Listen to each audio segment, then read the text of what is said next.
Ikaze bakunze ibonesha kure yacu kandi ariyo yanyu ya Look Media. Ikaze mwese mukunda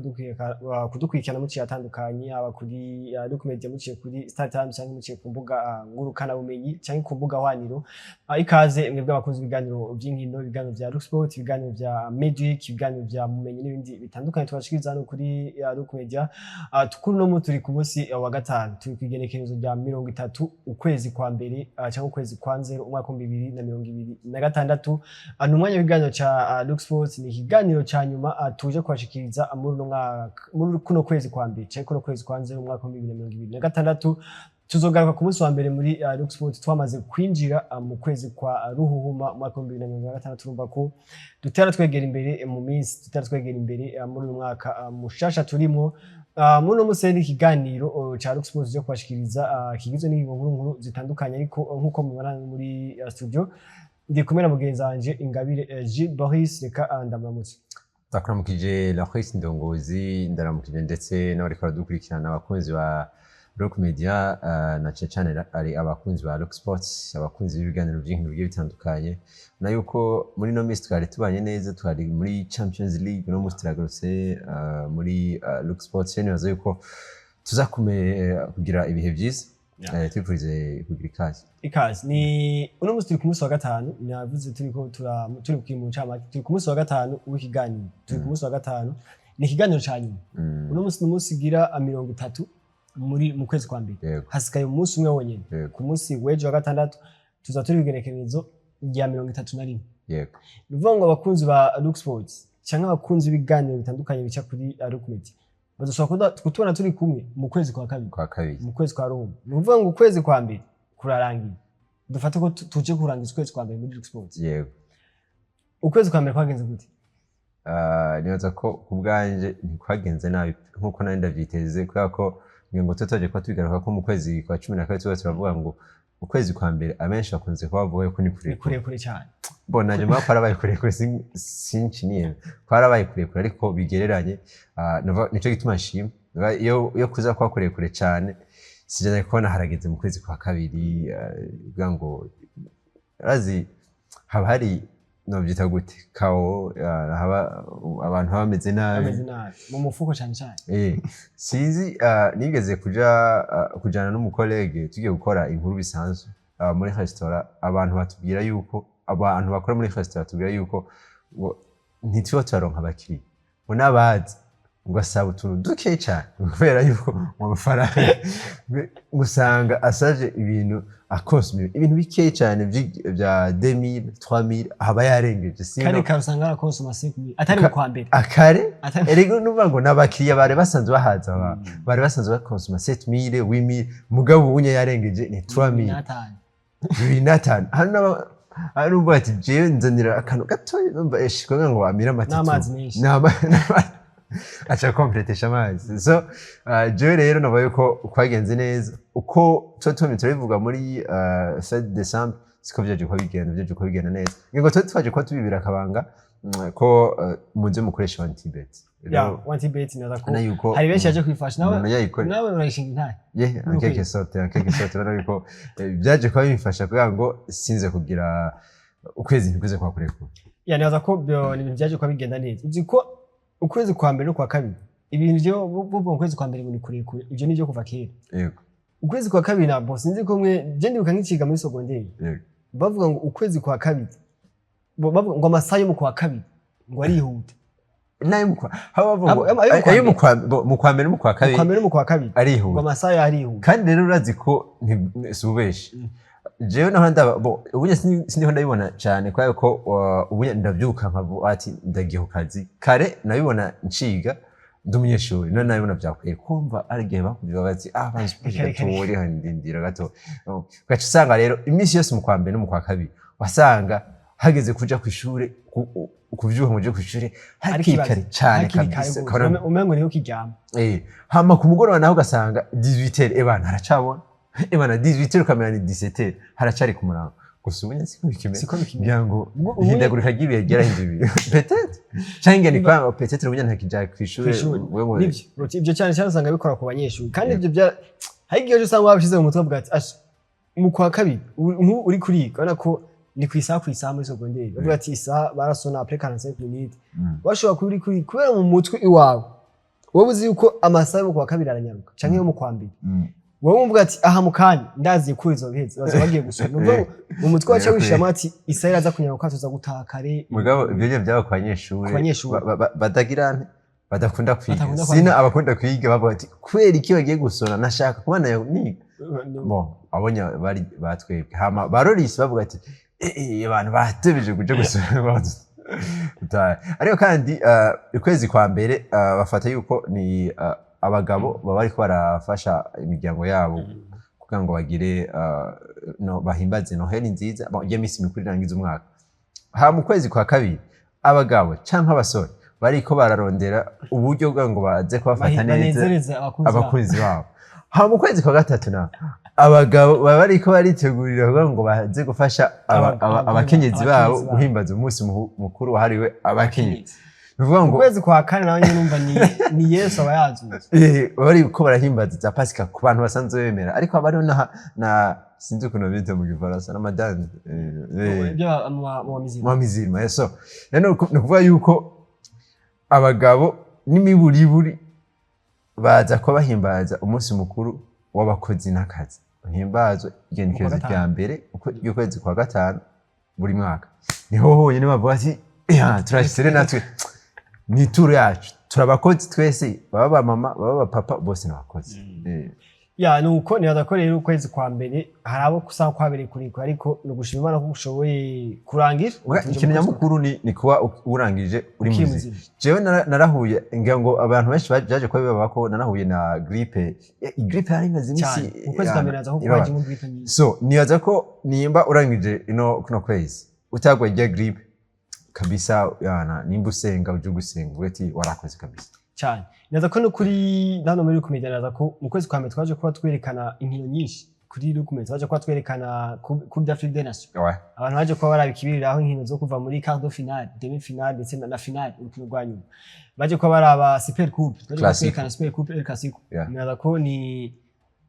nano mu kwezi kwa mbere naza ko byagenze za kuri Comedia Champions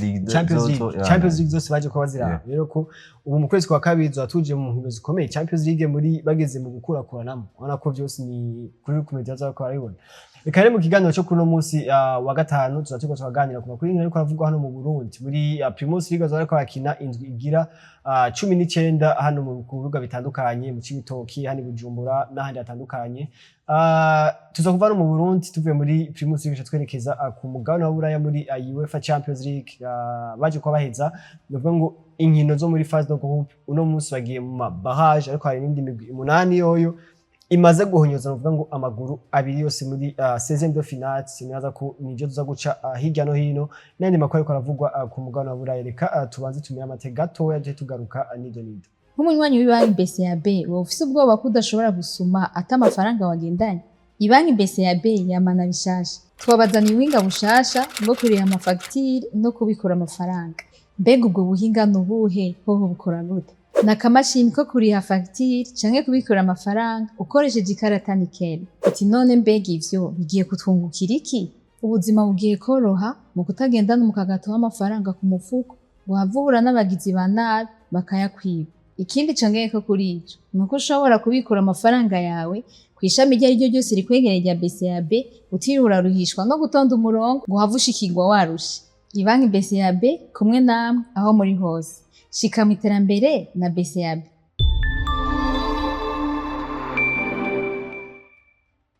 reka twinjiye mu dondo ry'iganiro cacu rero cyo kuno musi wa gatanu twamaze kuvuga mu nkuru z'iganiro ko ni hano muri Primus League bariko barakina bazoye korakina indwi igira 19 muri Primus League twanaza ko twaciye kuri Primus League bikire ku munsi wa mbere mu biganiro cyacu ku munsi wa mbere turavuga ko Aigle Noir sinavuga ngo iriko ibandanya ku murindi yerekana ko ni Aigle Noir ikeneye ikombe ca Primus League ariko no munsi hariho inkino bavuga ngo zibiri zizozikomeye kuri tugira 19 mu ntara ya Cibitoke umugwa Vitaro uzoba wakiriye umugwa Bumamuke yiyakiriye mu bisanzwe ariko kandi nibaza ko ntituraza kuba turaba neza kuko je nari numvise ko uno mugwa Vitaro urashaka kuzoza urakinira inkino zabo kuri hano mu gisagara cya Bujumbura hano mu gisagara ca Bujumbura mugabo ubona ko kalendere iriho uno munsi yerekana ko urukino ruzoza kubera mu ntara ya Cibitoke nibaza ko ni Vitaro izoba yakiriye Bumamuru iwabo bivuga ngo Bumamuru izoba iri iwabo mugabo azoba yakiriye Uribaza ko n'urukino ruza rukomeye hagati y'iyo migwi ibiri ubona ko Vitaro ku ndwi iheruka yari yashoboye gutsinda urukino rwabo uno munsi bagiye kugenda imbere y'umugwa Bumamuru nawe nyene wari washoboye gutsinda nawe nyene kandi ni Bumamuru uvuga ngo iriko yari yashoboye gutsinda umugwa Vision mu rukino ruheze ibitsindo bigera kuri 3-1 nibaza ko ni Bumamuru ubona ari urukino rworoshe imbere ya Vitaro. Kuri Vitaro naza ko ni challenge ikomeye cyane twaje kuba turaba uko yaje kwitwara muri Fazale ntiyari Vitaro twari twiteze nkuko twari twayibonye mu cagiye atwara igikombe bana yuko ku Vitaro igikombe niveau yabo yagiye gusubira hasi cyane rero no musikiye ko yakira umugwa Bumamuru Football Club nibaza ko ni Bumamuru nta kosa ifise yo gukora imbere ya Vitaro byumvikana neza bica biza guha akazi gakomeye cyane umugwa Vitaro rero ku ruhande rwa Vitaro nibaza ko nakazi gakomeye cyane ariko kandi kuri Bumamuru nibaza ko biraza kwa bigora irazi yuko iriko irahangana n'umugwa Aigle Noir irahangana n'umugwa Flambeau du Centre ngana turaza kwa twashikira baza bafise inkino zabo muri no weekend nyene ubona yuko Bumamuru nkamwe yoza kwitakaza no rukino turavye no kumwe yaje kwa itakaza amanota kwa hato na hato biza kwa biha akazi gakomeye cyane mu gihe izi yuko umu adversaire wayo wewe ntatakaza biragoye kwaza gutakaza ngango afise n'urukino runasanzwe cyane tugiye kugeranya ni nubwo Bumamuru fise ona yuko ni inkino zibiri na BG Green ona yuko ni inkino zibiri zidasana kuva yuko Bumamuru ifise akazi gakomeye cyane ibona yuko nkamwe iramutse itsinzwe no rukino cyane kanganya no rukino kandi binashoboka ko urumva na Vitaro si equipe noye nubwo tuvuga ngo resultats zayo si nziza si equipe noye kuva ko irashobora kuzigagarika umugwa Bumamuru Football Club ni Vision izoba iri kwirakira n'umugwa wa Flambeau du Centre ni rukino nibaza ko rutazogorosha ku migwi bibo ni Vision yo gutsindwa gutakaza ibitsindo bigera kuri 3-1 imbere ya Bumamuru aho kandi ntibibuza ko ishobora gutakaza kandi uno musi ni Sao Paris azobasuye kwakira uno mugwi wa Vision nibaza ko ni naho ahantu hakomere rero no rukino ni Vision iheruka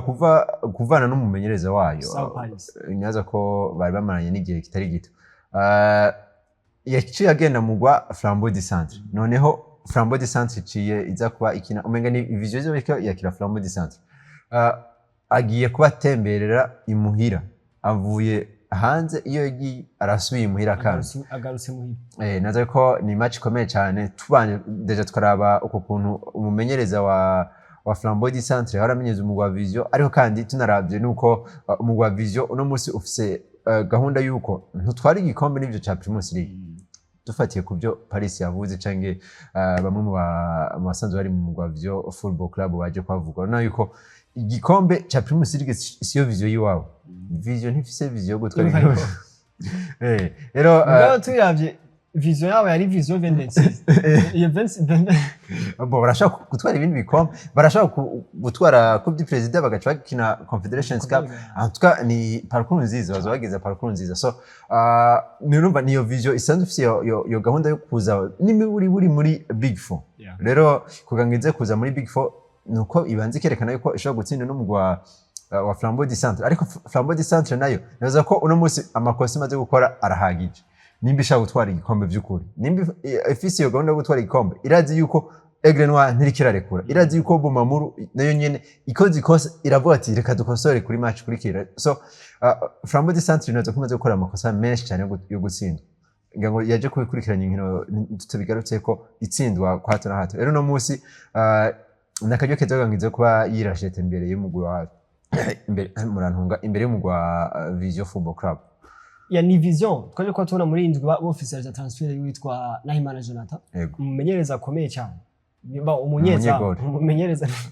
umumenyereza akomeye cyane ntamba mu rugamba mazini gihe bitari gito uzi imyaka afise Jonathan oya asinyaka 26 Jonathan asinyaka 26 nubuwa yuko Jonathan asinyaka 26 no yavutse mu mbibi mugi azokwiza 27 no yavutse mu 1999 na 1999 asinyaka 26 Jonathan twomwita oncle ariko numuntu na nef mboni mukibona ko nijya surira kanga abantu uzi ko muri 2019 ubundi buja muri kan Jonathan ari muri equipe nationale yego nibaza ko yari nimwe mu banyezamu bari ko bayitwara neza cyane. cyane kabisa ubona ko yakoze save nyinshi cyane kuvuga ngo bunaje nibaza ko yakoze akazi gakomeye ubona abarundi bafise akantu ku ntibemera nigira ngo umuntu ashobora kubyemera no nyene n'umuvyeyi yamuvyaye twese ko tubona amafoto berekana Jonathan bagavuga ati ona Bonfils Caleb mwameze asumbye Jonathan imyaka 2 kuko Bonfils Caleb no Man City ko kivuga ati none Bonfils Caleb byukuri arasumba kumbe rero ziko hari ikintu gice kinzamo hari umuntu umwe bakunda kuvuga ngo ngo uyu wewe ngo arakuze cyane kabisa ngo arakuze cyane mugara gusanga ngo ni papi ufite imyaka 40 n'ingahe ugacisanga n'umwana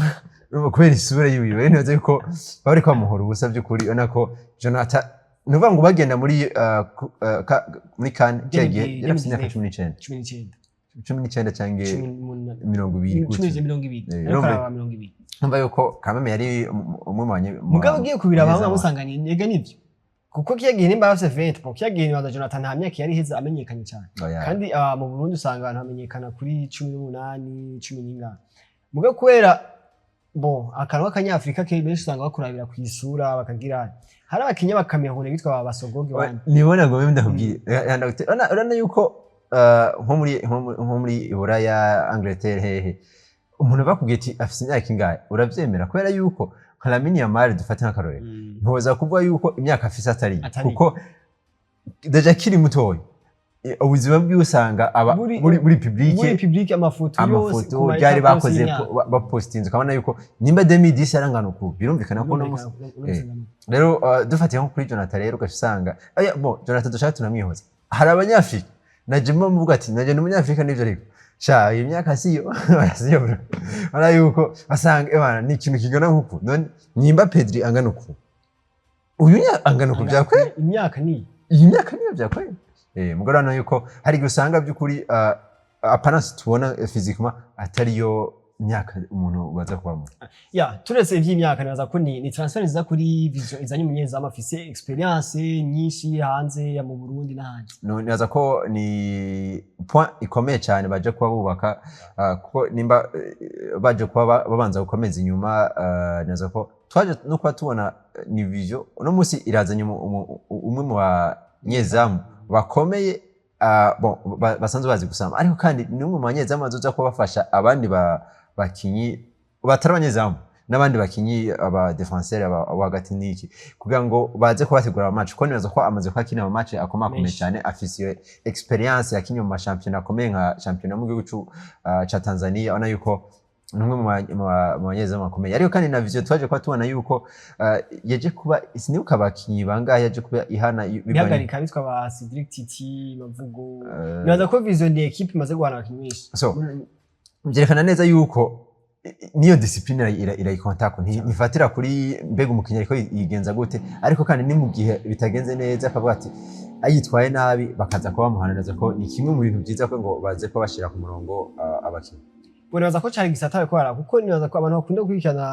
Luc Media mu biganiro vya mumenye twaje kwa tukorana n'uwitwa Vladimir Niyonkuru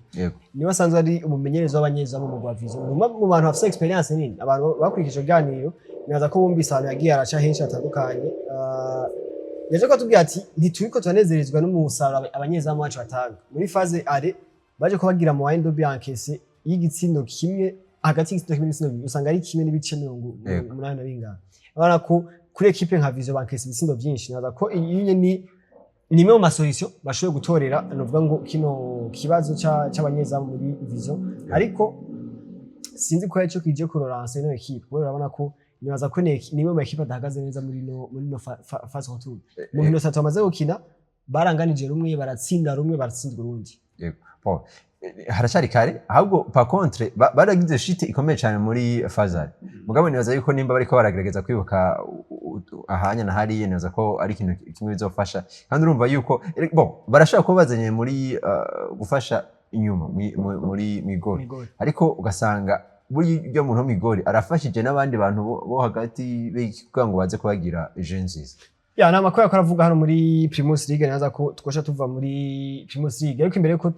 twerekeza ku mugabane wa Buraya hari inkino zitekanije muri nozwe muri Febabu Road to Amstel Basketball League. Inkino zose ziko ziraba ku bibuga bitandukanye mu ntara ya Ngozi, mu ntara ya Gitega ndetse no mu ntara ya Bujumbura. Inkino no kuzitekanijwe ku munsi w'ejo, ku munsi wa gatandatu Igitega Dinamo izoyikwekera n'umugwa wa Gisagara. Umugwa wa Remesha uzokurakira n'umugwa Avenue de l'Est wo mu ntara ya Ruyigi azwari mu Gisagara ca Ngozi. Kuri Tana Departement Asatan Boranta izoyikwekera n'umugwi w'Urunani. Ryan Academy izoyikwekina n'umugwa wa Rezipo azwari mu ntara ya Gitega igihe cy'isaha 7:30 mu ntara ya Ngozi. New Look yo mu ntara ya Bururi izoyikwekina n'umugwa wa Target Urumuri wo mu ntara ya Ngozi. Kuri Departement ku gihe cy'isaha 7:30 Invested Ngozi izoyikwekina n'umugwa wa Simba. Invested Ngozi mu ntara ya Ngozi, Simba mu ntara ya Gitega. Ni ayo makuru avuga muri Basketball League, ni iyo migwi ikarondera nuvuga ngo itike ryo kuza gukina Amstel Basketball League muri uyu mwaka nyene. Nibaza ko nihiganwa rishobora gutangura mu mpera z'ukwezi kwa kabiri canke mu kwezi kwa gatatu. Reka ce tuva hano mu Burundi, ariko imbere ko tubanda hano mu higanwa twageze ku munsi wa mbere yaje kuba tubwira ngo twavuze ngo inkino zabaye ekipe ya Remesha ndetse n'Urunani nizo zimaze gutsinda match zibiri gusa. Match zose batsinze match zose. Yaje kuba dukosora kandi twasanze ari muga nawe nyine yariheza akantu gato. Yatubwiye ngo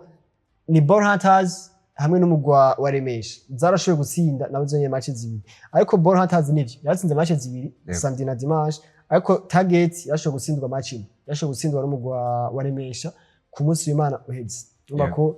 bica byerekana ko hari abantu bakurikirana ikiganiro cyacu kandi turabashimiye. Nawe nyuma ngo witwa Clarisse, turamushimiye ku ntera naje kuba atanga mu kiganiro cyacu. Reka tumira amateka twacu tuza twerekeza ku mugabane wa Burayi. Nk'umunywanyi w'ibanki BCAB wowe ufise ubwoba ko udashobora gusuma ata amafaranga wagendanye, ibanki BCAB yamana bishasha. Twabazaniye ubuhinga bushasha bwo kuriha amafagitire no kubikura amafaranga. Mbega ubwo buhinga nubuhe hoho bukora gute? Nakamashini ko kuriha fagitire canke kubikura amafaranga ukoresheje ikarata Nickel. Ati none mbega ivyo bigiye kutwungukira iki? Ubuzima bugiye koroha mu kutagendana umukagato w'amafaranga ku mufuko ngo havubura n'abagizi ba nabi bakayakwiba. Ikindi congeye ko kuri ico nuko ushobora kubikura amafaranga yawe kwishami ryo ryo ryose rikwegereye rya BCAB utirura ruhishwa no gutonda umurongo ngo havushikirwa warusha. Ibanki BCAB kumwe namwe aho muri hose. Shika mu iterambere na BCAB.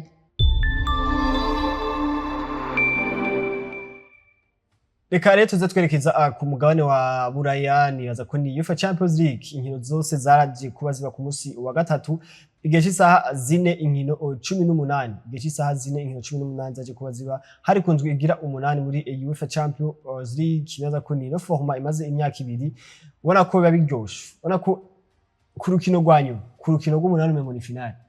hari imigwi imwe iri kwirondera kwinjira muri top 8, hari iyindi migwi ibi kwirondera kwinjira muri kuva ku November ku equipe y'19 gushaka kuri equipe ya 24 zizoshobora gukina November bahaje. Hari indi migwi iba yarahejeje kuvuga ati twebwe turi n'inyuma, abandi bavuga ati twe twarahejeje kuguma hano muri reka basi tugwanire iteka turabanyuma. Abandi bavuga ati twebwe twamaze kuronka itike kuja muri bahaje byaraheze. Abandi bavuga ati twebwe twamaze guheza kuza muri top 8. Mugabo urenda kubwire itike yo kuja muri bahaje yarigoye kugira ngo bati jewe natekanye ndica bimeze kubona cyangwa muri top 8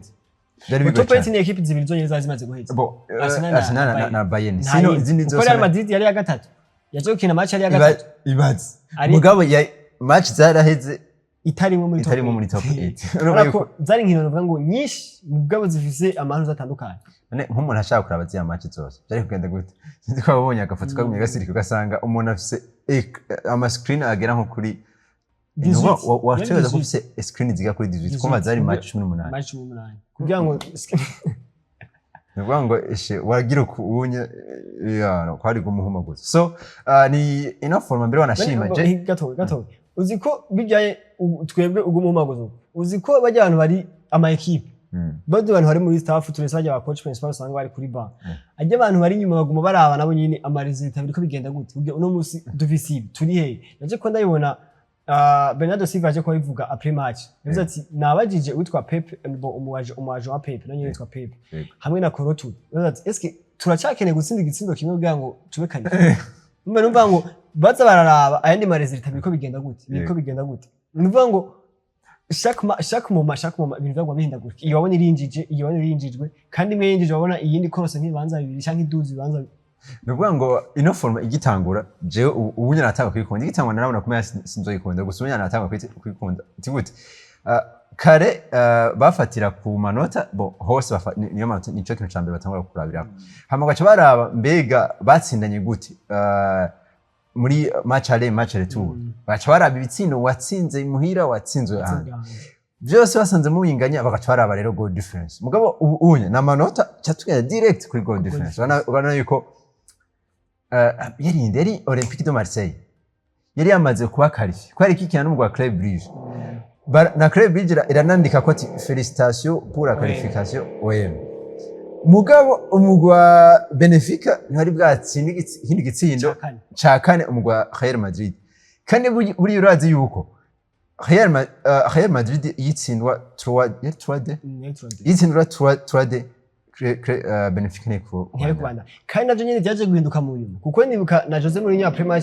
yavuze ati haro na plasma zibiri yagize ava yuko bagiye traditionnel izo na plasma yagize yinjije aba defenseur kugira ngo aje ku defender ijya victoire iguma ari 3-2 mugabo mu nyuma niyo abaje bambwiye ati rero turakeneye ikindi gitsindo kimwe kugira ngo dukwize 4-2 nukuvuga abari ni finale kuyanyine kwa finale bavuga ati ntatsinda urazi ko nujya mu gardien yaje kuba atsinda kiye gitsindo cyanyuma yagiye gutsinda kiye gitsindo atazi yuko bakeneye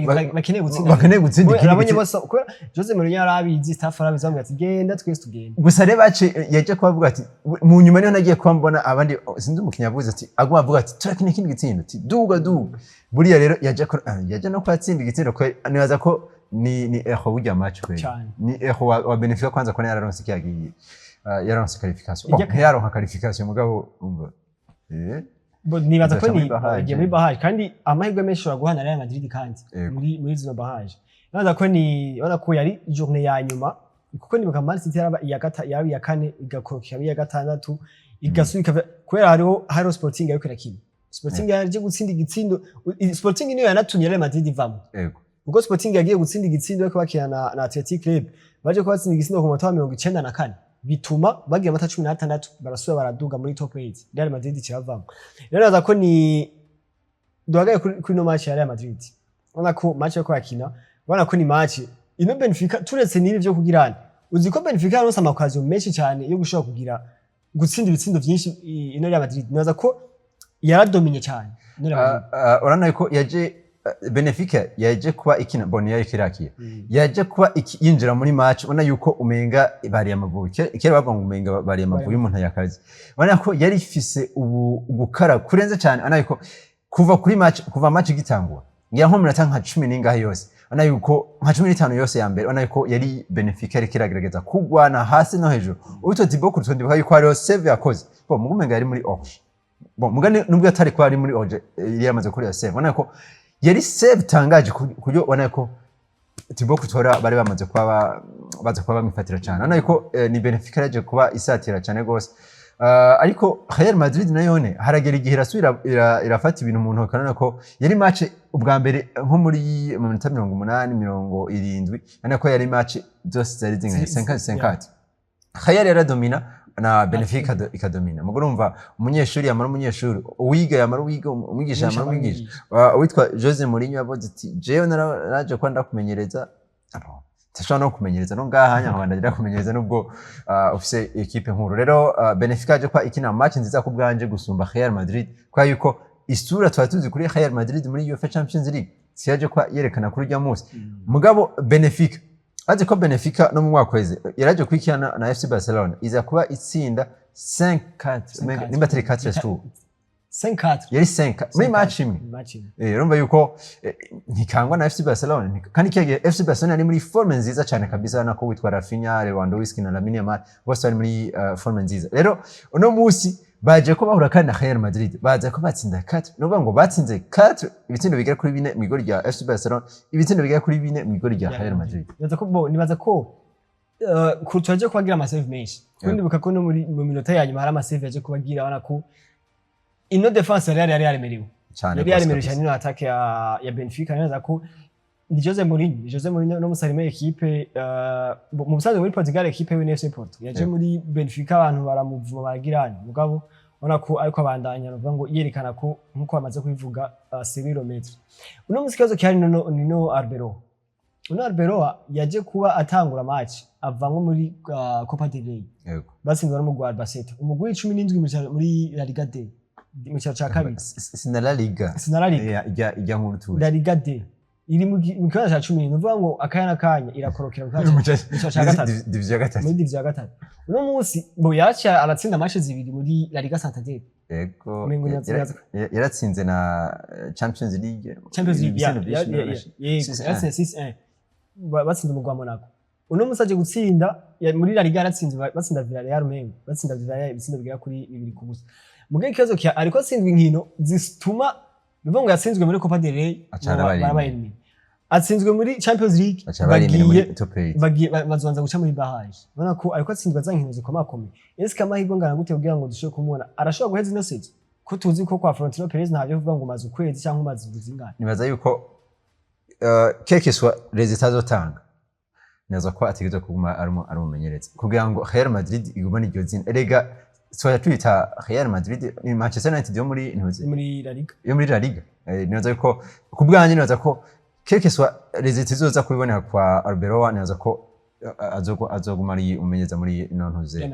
Real Madrid ahubwo ikibazo gihari aske nimba rikaratsinda kuri zino match bo muri Premier League kenshi dukunda kuvuga ngo big match yo ufise match nkuru ibikomakomeye rero nuvuga ngo atsindwa muri za match ya lisanse gutsinda kubera ko nimba yatsinzwe bavamo bakugwamo na Albacete muri Copa del Rey yari Copa del Rey numva yuko bacu baba elimine no munsi aratsinzwe kandi ni match komeye kandi aciye aba elimine muri top 8 bon aracaye muri Champions League mugurumba azone na kandi kazuba wihaye ko muri barrage so ana yuko bon sinkino nyinshi arakina mugabo nimba zino nkino zose amaze kubakina aratsinda mugabo izatsinda n'ubundi yego ziba zifise impact ikomeye mugabo sico kimwe nizo tuba turabona niza zindi abakinnyi bamwiteze ko ati bana yadutsinde kugira ngo tuze kuba tubandanya muri Copa del Rey yadutsinde kugira tuze kuba tu maintain tugume muri top 8 so harajari kayo kuza kwa tumujija kuri ano match akomakomeye mugabo intango sinziza kamera boiraza ko intango sinziza kuri Real Madrid tuje muri Arsenal yonyine yagize sans faute parcours sans faute muri no Champions League inkino 8 intsinzi 8 Ayabetse yaje kubatsinda igitsindo n'imipira ibiri bamutsinda haraize umwaka haraize iminsi amajana 364 bivuga ngo habura ko umunsi umwe gusa kugira ngo umwaka wuzure yaje kubagira imvune naza yuko abakunzi ba Arsenal bararyohewe no kubona witwa Kayabetse kandi agaruka kuza gutsinda azi ko Kayabetse yaratsinze iyo Kiresh yaratsinze witwa Jesus yaratsinze ibitsindo bibiri mugabo byose baravyanga kwera off mugabo umusikizazo naza ko bagarukiye rimwe ni babiri Jesus na Havertz basanze Gyökeres bigiye kubandanya gute awe je kubwanye nibaza yuko ni kubakinyi ntumbaze makuri Mikel Arteta hamwe yoshaka kwimanaginga neza birashaka kumunanya kumanaginga muga ashoye kwimanaginga neza nibaza ko iyo byaza mu musaruro kuko gufata iyo Gyökeres ukamukinisha 90 arashaka kurabo twarabonye yuko haranagira igihe ukabona yuko yarushe muga urazi nubwo adatsinda ni umwe mu bakinyi afasha abandi bagora muri attack ugasanga bari kwa destabiliza defense so rero uno munsi iyo Gyökeres ntakinye harakinye Jesus aritwaye neza ejo azoca aba victime yo kuvuga ati hiritwaye neza Jesus aca mugarukana kandi kumbure aho niho azoza kwa hamugora kugira ngo aze kwa managing no attack aba no trio yabana bakinyi batatu bose bakina ku nimero twumva ko zisa no kari zimwe Havertz Jesus ndetse na Gyökeres so ashoye ku managing neza ni atikomeye cyane kuri Mikel Arteta ni ona ko nibaza ko ni Arsenal bigiye kubandanya gute no tugiye muri phase kwiki haje kuba ikintu muri match baheruka gukina Manchester United ona ko Arsenal afite abakinyi bahora bari efficace cyane uvuga ngo bari tete d'équipe Arsenal ni witwa Bukayo Saka ndetse ni witwa Martin Odegaard ona ko twavuze Saka gato mu mugano geza ariko Arsenal ko Odegaard ntari efficace cyane nkuko twari tumaze iminsi tumuntu yaje kubasubirizwa hakiri kare cyane kuri Manchester United uwo batangwe no kuza baravuga abakunzi ba Arsenal Arsenal postinze ifoto gacuja kura muri commentaire barapunda witwa Martin Odegaard ti wewe ntidukeneye ko na kapiteni wacu uri kwaduteza isoni gusa je bon je ndabitahura ni umuntu aragira igihe nta wo kwama ari Messi yose nta wo kwama ari Ronaldo yose n'abakinyi bararuha barava muri forme bakaja muri forme niko biba bimeze rero nibaza yuko gusa nawene icize je guma mbona ku bakinyi birashobora ku affect ukuntu bimiruka bikamiruka muga kuri Arteta nibaza yuko uno musi Arteta nta cyitwazo ushobora kugira ngo uno mukinyi yagize meforme arashobora arafise plan B arafise uwa mbere arafise n'uwa kabiri nibaza yuko nico ciza kuri Mikel Arteta mugabo ni mu gihe ashobora kwimanaginga neza hose bigaruka hehe koko twarabonye yuko hari nko mu mwaka nibaza mu mwaka wese yatsinzwe yaragira ibishavu ugasanga bariko bararonka amakarto rouge bariko bararonka amakarto jaune kubera iki byace bimunanira ko aza kumanaginga rya shavu ngo no musi hano yuko Kameme aratsindwa yatsinzwe na Manchester United nta karto jaune yaronse sino byaye bigoye kona uwitwa Mikel Arteta atsinzwe ntaronka karto jaune bonyana ko ni eski Arsenal achari tugumize bon kuko abantu benshi batanga ko umufavori kuri Champions League ni Arsenal bavye no parcours je kubigira bon neza ko yego barashobora kuvuga ko ari favori mugabo je kubwanye sinoyisha mu favori muri Champions League mfatiye kuri zino nkino 8 kuri 8 baje kubatsinda kwa yuko bega turabe bazitsinze bigenze gute ino ni phase de group uhura n'umugware wose mugabo tugiye muri huitième de finale azohura n'umugwi ukomeye bon mugabo rero barafise avantage burya kubona baratsinze zino match zose zikurikira kugira ntazoronka umugwi uhambaye muri huitième de finale acaronka umugwi uri hasi kandi araronka na favoritisme yo kwakirira imuhira so nibaza yuko match igira kabiri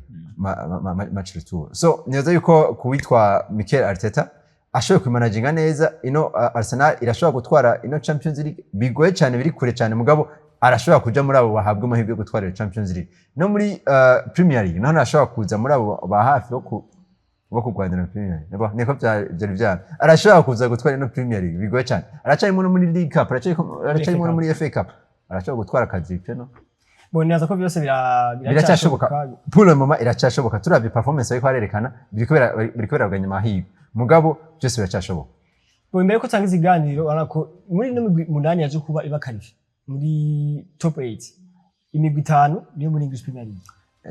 domination ikomeye cyane kuri ya Premier League ibaze na Liverpool na apana Liverpool yakomeye na Tottenham Hotspur jakwe